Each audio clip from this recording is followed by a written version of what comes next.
ওই বন্ধুরা আমি আজকে রোজা রাখছি, কিন্তু এনে টুনির মাও কইতাছে আমি বলে পলায় পলায় পানি খাইছি। তার মানে কয়া কুচির মধ্যে এনে টুনির মাও লগে দেয়া হইছে, আর সব টুনির মাও মিলে আমার খেপাইতাছে। কেমন করে আমারে কইতাছে আমি বলে রোজা রেখে পলায় পলায় পানি খাইছি।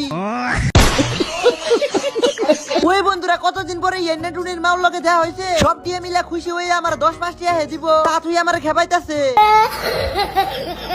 ওখান আমি সুন্দর করে আয়া বললাম তার মানে আমি যাবো আঙ্গ নানি গো বাইতে। আর বন্ধুরা আমি তুমি একটা হাসা কথা কই কেউ রে কইও না, তার মানে আমি আজকে রোজা রাখি নাই। ওই নে টুনির মাও গো সামনে হুই দেই লেভেল দেই আইলাম।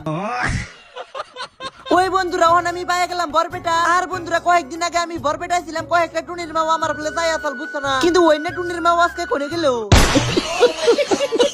ওই বন্ধুরা এই যে আমি আমার আশের বাচ্চা নিয়ে যাই, আমি খালি সবসময় একটা কথাই ভাবি গো, যদি কোনো একটা টুনির মা ভাই আমারে কইতে ওই তোমার বাসে করে আমার নিয়ে যাও। পরে আমি বহুত রাস্তা বাড়ি করে আইলাম, কিন্তু বন্ধুরা ওখানে আমার ধরতে মুতা। ওই বন্ধুরা ওখানে আমি শান্তি আলে মুতমু, তারপরে আবার যাওয়া আরম্ভ করমু। ইয়াল্লা বন্ধুরা বরপেটার দলঙের তলে মুইতা তো ভালোই লাগে।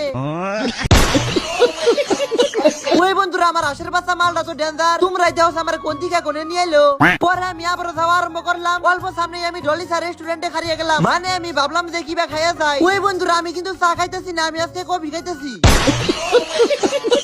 পরে আমি কফি খাইয়া সুন্দর করে আই বললাম, তারপরে আমি আবার যাওয়া আরম্ভ করলাম। আর আমি এরকম করে বহুত রাস্তা গেতে গেতে সুন্দর করে পাই গেলাম জনিয়া। ওই বন্ধুরা আঙ্গ নানি গো বাড়ি কিন্তু জনিয়ার দক্ষিণ সাইডে কাজং বাজারে। বন্ধুরা তোমরা আমারে কমেন্ট করে কবা তোমরা এই ভিডিও কোন জায়গা থেকে দেখলা। তো বন্ধুরা আজকের জন্য এই পর্যন্ত। যদি এই মিনি ব্লগ ভালো লাগে ভিডিওতে লাইক করবা, তার সাথে একটা ফলো করবা।